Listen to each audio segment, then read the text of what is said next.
Doctor TM. Thomas ഐസക്കിൻ്റെ പ്രതികരണത്തിലേക്ക് പോവുകയാണ്. Shri TM. Thomas Isaac, Yechury എന്ന നേതാവിനെ പകരം വെക്കാനില്ലാത്ത നേതാവ് എന്ന് തന്നെയാണ് എല്ലാവരും വിശേഷിപ്പിക്കുന്നത്. പഠനകാലം മുതൽ തുടങ്ങിയ രാഷ്ട്രീയ ജീവിതമാണ്, ദീർഘകാലം നീണ്ടു നിൽക്കുന്ന രാഷ്ട്രീയ ജീവിതം. എങ്ങനെയാണ് അദ്ദേഹത്തെ താങ്കൾ ഓർമ്മിക്കുന്നത്? പകരം വെക്കാനില്ലാത്ത നേതാവ് എന്ന് പറഞ്ഞത് അക്ഷരാർത്ഥത്തിൽ ശരിയാണ്. നേതാക്കൾ പലരും ഉണ്ട്. പക്ഷേ വ്യത്യസ്ത രാഷ്ട്രീയ പാർട്ടിയിലുള്ളവർക്കും സമ്മതമായിട്ടുള്ള ഒരു CPMൻ്റെ മുഖം എന്ന് പറയുന്നത് സീതാറാം യെച്ചൂരിയായിരുന്നു. ഒരുപക്ഷെ മുമ്പ് ജ്യോതിബാസു ഉണ്ടായിരുന്നു, അതിന് ശേഷം ഹർഷകൃഷ്ണൻ സുർജിത്ത്. അദ്ദേഹമായിരുന്നു മറ്റ് പാർട്ടികൾക്കിടയിലും എല്ലാം അവരുടെ പോലും നിലപാടുകളെ സ്വാധീനിക്കാൻ കഴിയുന്ന നേതാക്കളിലൊരാൾ. സുർജിത്ത് എല്ലാവർക്കും സമ്മതനായിരുന്നു, എല്ലാ പാർട്ടികൾക്കുള്ളവരും.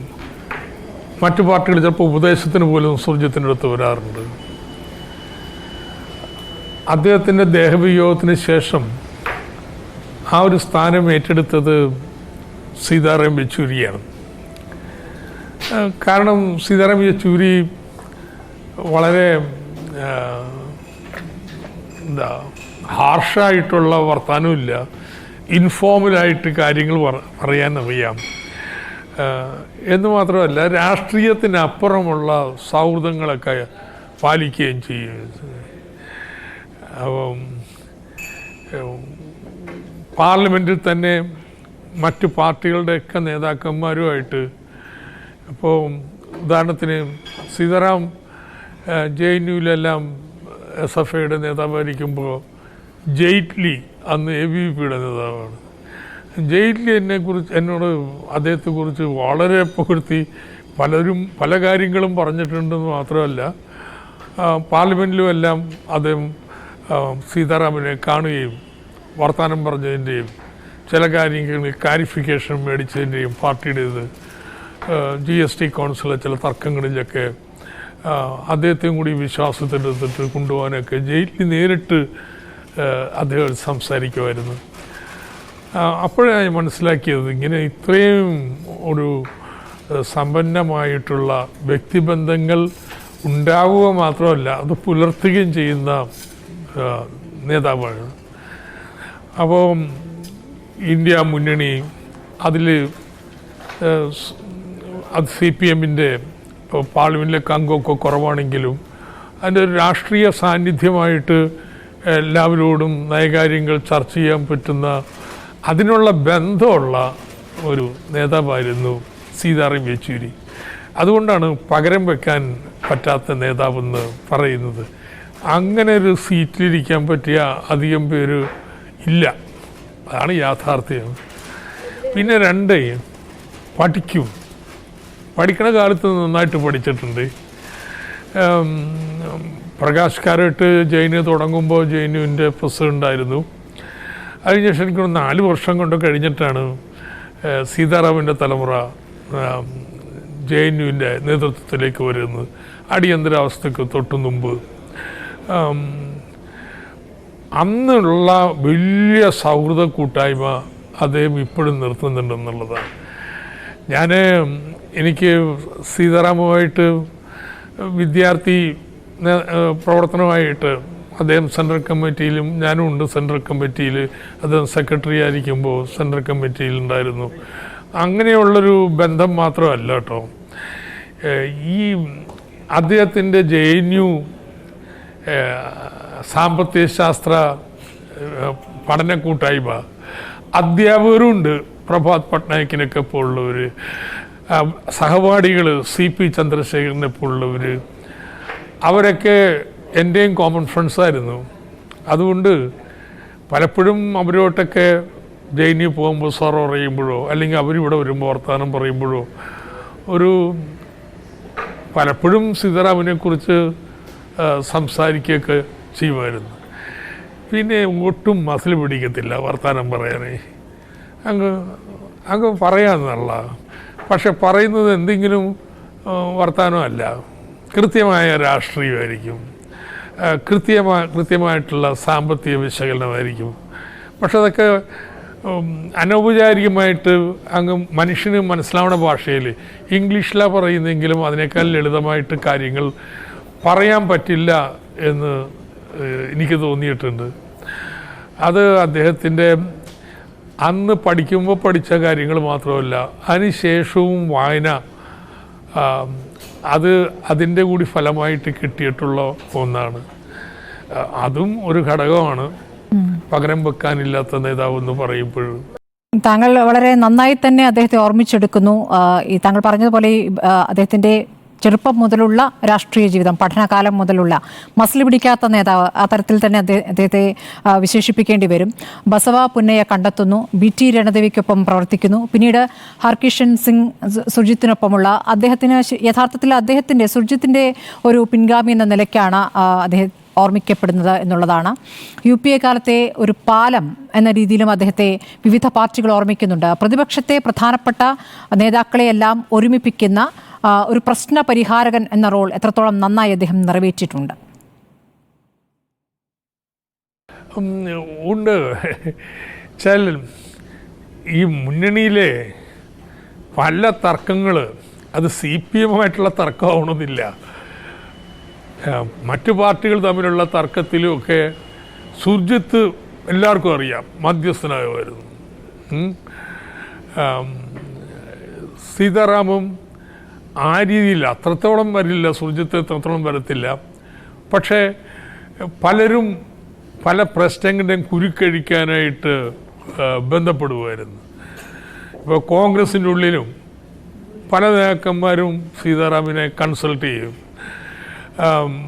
പാർട്ടിയും അവരുമായിട്ടുള്ള രാഷ്ട്രീയ ബന്ധങ്ങളില്ലാത്ത സന്ദർഭങ്ങളിൽ പോലും ഇതിനെക്കുറിച്ചുള്ളൊരു നിലപാടെന്താണ്, എങ്ങനെയാണ് എന്നുള്ളത് പലരും അനൗപചാരികമായിട്ട് ചോദിച്ചിട്ടുണ്ട്. ഞാൻ പറഞ്ഞല്ലോ ജെയ്റ്റ്ലി ആയിട്ട് തന്നെ.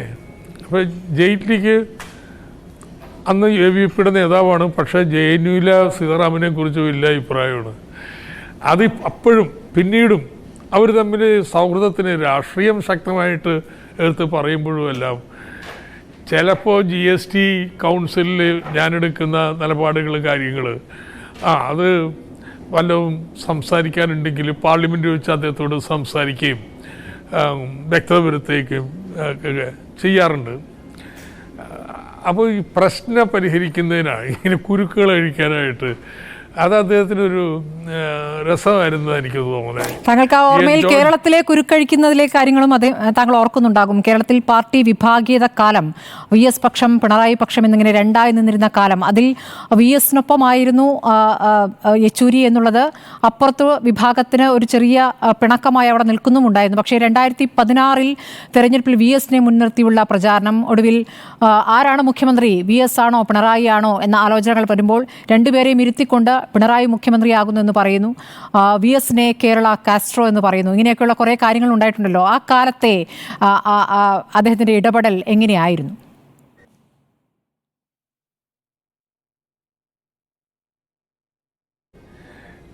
അദ്ദേഹം വ്യക്തിപരമായിട്ട് അക്കാലത്ത് ഇവിടെ മലപ്പുറം സമ്മേളനത്തിലുമെല്ലാം അദ്ദേഹമാണ് പങ്കെടുത്തത്. ഒന്ന് പ്രത്യക്ഷമായിട്ട് ഞാനൊട്ട് അടുപ്പമൊക്കെ ഉണ്ട്, എനിക്ക് ഓർമ്മയുണ്ട്. അന്ന് ഞാനും അവിടെ വന്നപ്പോൾ അദ്ദേഹത്തിൻ്റെ റൂമിൽ പോയി കണ്ടുപോക്കുകയാണ്. പക്ഷെ ഒരു കാര്യം പറയാം, അദ്ദേഹം ഇതൊന്നും സംസാരിക്കാൻ തയ്യാറായില്ല. ഞാനും സംസാരിക്കണമെന്നൊന്നും വാശി പിടിച്ചിട്ടൊന്നുമില്ല, അത് എൻ്റെ ഭാഗം ഒന്ന് കേൾക്കണം. ബട്ട് അദ്ദേഹത്തിന് അറിയാലോ അദ്ദേഹത്തിന് ഗുണത്തിലെത്തണത്തെ എന്നുള്ളൊരു സമീപനം കൈക്കൊണ്ടത്. ഒരുപക്ഷെ അന്നത്തെ അന്തരീക്ഷത്തിൽ അങ്ങനെയുള്ള വർത്തമാനങ്ങളൊന്നും വേണ്ട എന്നായിരിക്കും അദ്ദേഹം തീരുമാനിച്ചതും. പക്ഷേ ഇവിടുത്തെ പാർട്ടിയുടെ ദൈനംദിന കാര്യങ്ങളുടെ മേൽനോട്ടക്കാരനല്ല, ചുമതലക്കാരനായിരുന്നില്ല അദ്ദേഹം. ഭാഷ ഒരു പ്രശ്നമല്ലേ. അപ്പോൾ പ്രകാശ് കാരട്ടും ഒക്കെയാണ് ഇവിടുത്തെ ചുമതല കൂടുതലും വരിയൊക്കെയും സമ്പർക്കം പുലർത്തുകയും ചെയ്തിരുന്നത്. അതുകൊണ്ട് അക്കാലത്തെക്കുറിച്ച് തന്നെ ഇപ്പം ഈ പറഞ്ഞതിനപ്പുറമൊന്നും എനിക്ക് പ്രത്യേകിച്ച് ഓർക്കാനില്ല. പക്ഷെ ഭാഷ VS-നും യെച്ചൂരിക്കും തടസ്സമായിരുന്നില്ലെന്ന് തോന്നുന്നു. പറഞ്ഞോളൂ.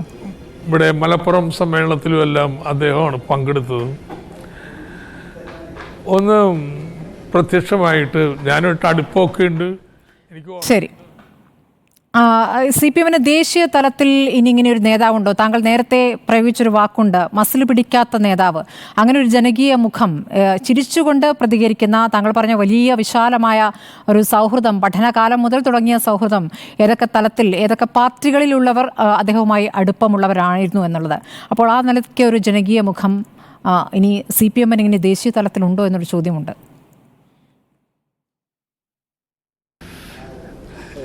പ്രയാസ അതാണ് വലിയ തീരാ നഷ്ടമായിട്ടിരിക്കുന്നത്.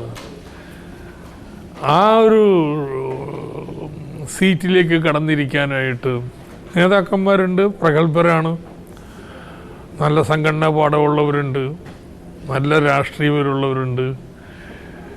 എന്നാൽ ഈ എല്ലാവർക്കും സമ്മതമായിട്ടുള്ള ഒരു മുഖം അത് ഇദ്ദേഹത്തെ പോലെ ഇന്നുണ്ടാവില്ല. പക്ഷെ മുഖം വേണം, ഒരാളെ കണ്ടെത്തും നിശ്ചയമായിട്ടും. പക്ഷേ അത് സീതാരാമന് പകരാവില്ല. തീർച്ചയായിട്ടും ഇന്ന് രാഹുൽ ഗാന്ധി പറഞ്ഞ വാക്കാണ്, അദ്ദേഹം അനുസ്മരണത്തിൽ പറഞ്ഞ ഒരു വാചകമാണ്, ഇന്ത്യ എന്ന ആശയത്തിന് ഏറ്റിരിക്കുന്ന നഷ്ടം എന്നുള്ളതാണ്. ആ നിലയ്ക്ക് തന്നെയാണ് അത് വിലയിരുത്തപ്പെടുകയും ചെയ്യുന്നത്, അദ്ദേഹത്തിൻ്റെ നഷ്ടത്തെ. അപ്പോൾ ഇന്ത്യ മുന്നണി രൂപീകരണത്തിൽ അദ്ദേഹത്തിൻ്റെ ഇടപെടൽ എത്രത്തോളം നിർണായകമായിരുന്നു എന്നുള്ളത് നമുക്കറിയാം. ഓരോ പാർട്ടികളെയും അനുനയിപ്പിക്കുന്നതിൽ, ആ സഖ്യമുണ്ടാക്കുന്നതിൽ, പ്രധാനപ്പെട്ട പല പാർട്ടികളെയും ഇതിൽ ഉൾക്കൊള്ളിക്കുന്നതിലൊക്കെയുള്ള അദ്ദേഹത്തിൻ്റെ ഇടപെടൽ, അതിനെ എങ്ങനെ ഓർക്കുന്നു?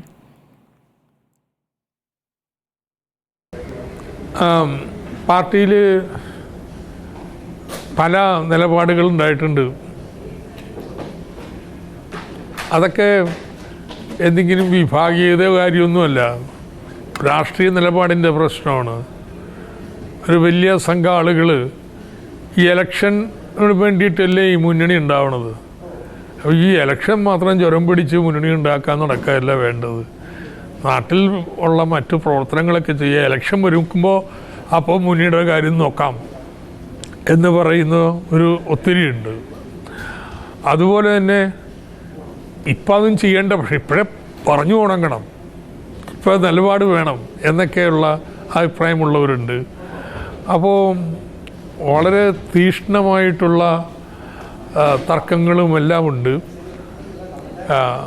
ആരും ഇന്ത്യ മുന്നണിക്ക് എതിരായതുകൊണ്ടല്ല, അത് ഏത് രീതിയിലാണ് അങ്ങോട്ട് ചെല്ലേണ്ടത് എന്നുള്ളത്. അവിടെ CPM അതിനെ അംഗീകരിച്ച് ഇന്ത്യ മുന്നണിയോടൊപ്പം നിർത്തിയതിൽ വലിയൊരു വ്യക്തിപരമായ സംഭാവന സീതാറാം യെച്ചൂരിയുടെ ഉണ്ട്. അവസാനമായി താങ്കൾക്ക് വ്യക്തിപരമായി അദ്ദേഹമുള്ള ചില ഓർമ്മകൾ ഉണ്ടാകുമല്ലോ, അത്തരം ഓർമ്മകൾ കൂടി പറഞ്ഞ് നമുക്ക് അവസാനിപ്പിക്കാം.